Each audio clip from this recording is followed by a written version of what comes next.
very pleased to have with us on the program right now. From the great state of Arizona, Representative Paul Gosar is with us. And Congressman, thank you so much, sir, for joining us on the program tonight. Hey, you're welcome, Cam. So I'm sorry I'm out of breath. I ran from another meeting. Well, listen, we appreciate that. Wow, you're even on time. Thank you for running and joining us here. Hey, you're welcome. Okay, so first question, what is your reaction to the revelation yesterday that Attorney General Eric Holder actually was getting briefed on Operation Fast and Furious in writing in July of 2010, and yet he told Congress, he told the House Oversight and Government Reform Committee that, he told Congress that it was, early March, late February when he learned about Operation Fast and Furious of this year. Well, this goes into our aspects of cover-up and, beseeching and looking at the individual's aspect of how we look at this whole deal. When you're talking about international borders, you think that the Secretary of State would be involved naturally. Security of our southern border would also be involved in here. And we kind of thought that the Attorney General was involved from day one. And particularly when you're running this kind of idiotic program,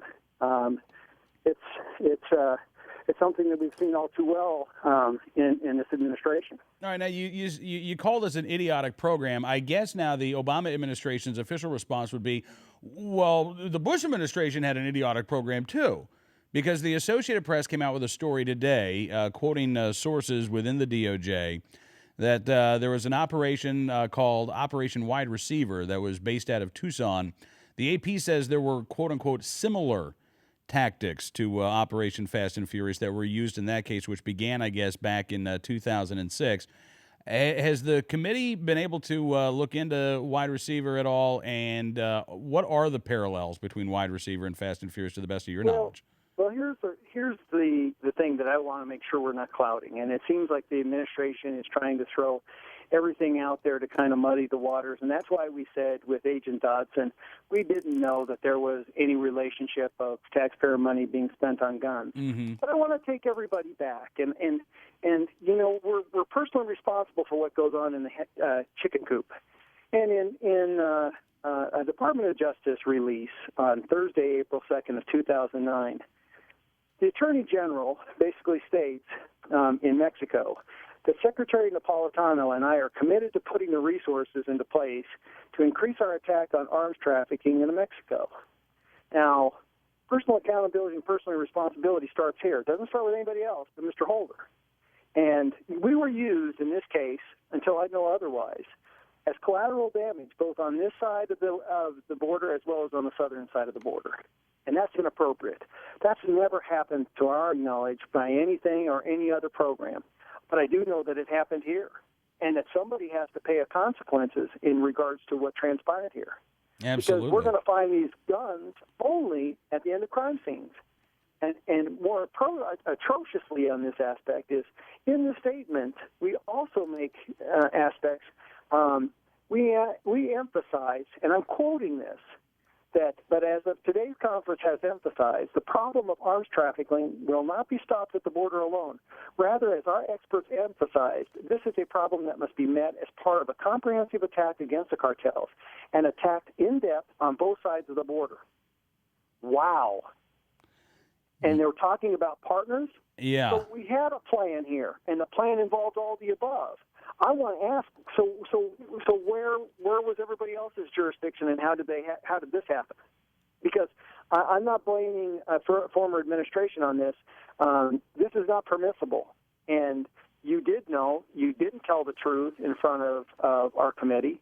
So now, what else is there that you're not releasing? We do know that this was at the White House level in regards to national security. That we saw in the release over this weekend, if I'm not mistaken. So we do know that there's a bigger aspect to this, and especially with the way some of the wordings were done in that, Cam. Absolutely. What is your take on the Department of Justice saying that Eric Holder misunderstood the question asked by Representative Issa back earlier this year? When did you first learn about Operation Fast and Furious? And he said, well, I think I first learned about it a few weeks ago. Well, one of the things as a healthcare professional, you watch body language, and we didn't misunderstand it. In fact, we asked he asked it to be repeated, if I'm not mistaken. So he knew darn well. So the words were chosen at that time what he thought would get him out of there.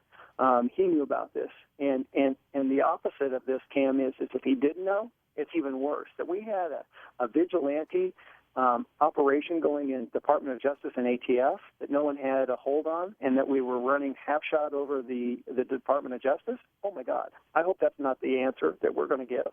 Yeah, yeah. There's also the aspect, Representative, that I know you guys have been looking into ATF and DOJ, but we saw over the weekend that ICE was involved, DEA was involved, FBI was involved. Is this one of the reasons why we're now hearing more and more calls for a special prosecutor, a special counsel? Is the scope getting so wide that it's difficult for one committee to handle all of the inquiries? Oh, I don't. I personally don't want a special inquiry, because what we want to do is, now I think we've got plenty of resources on government oversight, as well as now the judiciary. Lamar Smith has now looked at the inquiry and working in breadth with us. I think it's our job, and I think I know the American people and the people in my district are demanding that there's some transparency and light brought to this, because if a government can do this, Cam, this is absolutely atrocious, and particularly when we're already seeing in my state, at least in the regulations, we're seeing more oversight, we're seeing more paperwork coming in gun regulations that now has bypassed Congress. Absolutely. And what is I don't know if you heard the Laura Ingraham show earlier today, but Cheryl Atkinson, who's one of the reporters at CBS News who's been covering Fast and Furious, was on as a guest, and she talked about the White House and DOJ yelling and screaming at her over her reporting of this story, saying that, the Washington Post understands this isn't a story, the New York Times understands this isn't a story, but she said Tracy Schmaler, a Justice Department spokeswoman, was, quote, yelling at her. Eric Schultz, a White House spokesman, was, quote, screaming at her. Again, this is, it seems like the administration is going to great lengths to try to keep this story out of the press. That's exactly right, because when you allowed 2,000 guns to walk, it was straw purchases, one being over one individual bought, if I'm not mistaken, over 700 of these guns being on food stamps. And when you thought out a plan that never made sense, and first and foremost, put all of us, our livelihood, those most of all in Arizona, and also those in the Mexican people, at risk, we actually facilitated weapons, game-changing weapons, 50 calibers into criminals' hands. Cam, this cannot be tolerated. And you wonder why the news agencies didn't collect it sooner. Mm-hmm. No, absolutely. The Media Research Center, Newsbusters, had a piece today.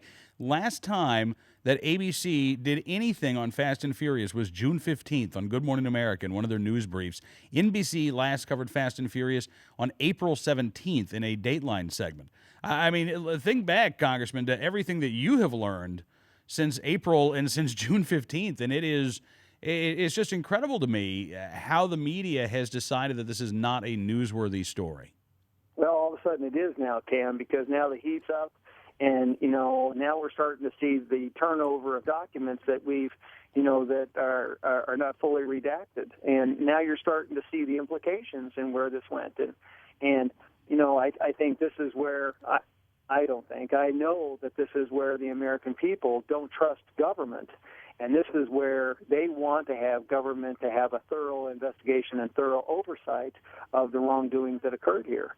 And when you use people as collateral damage, and I mean that not cavalier, but we've also got testimony that said they would do this all over again in the same way.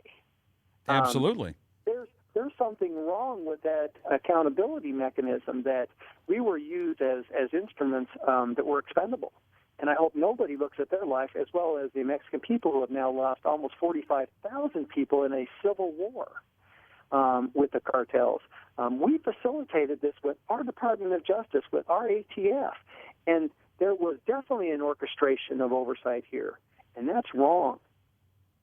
Congressman, I cannot thank you enough, sir, for joining us on the program. What's next for the congressional investigation? Well, I think, it's compliance with getting more people back to tell their side. This had to have an orchestration, so we want to make sure that those, as we're working up our way up the food chain, that everybody gets a chance to tell their story. And I think that's what the Congressman Issa has done so meticulously is plod from the bottom up, making sure that we don't let any rock be uncovered, and that we demand accountability. And that's what this administration has held themselves to is that we need accountability, and we need to be accountable to the American people. Well, here's their safety. Here's their First Amendment rights and their Second Amendment rights being put on track. Here it is. So now we need to have people come to the table and fess up. Where did this go? What were you thinking? Who all authorized this? Who all was in the gag? Because it's obviously we are now nowhere close to the full oversight of who gave this condone this operation. Absolutely. Congressman, thank you again, sir, for joining us on the program tonight. It's always a pleasure getting a chance to talk with you. Hey, always a pleasure, Ken. Thanks, sir. For all your due diligence. Thank you, sir. Congressman Paul Gosar joining us from the great state of Arizona.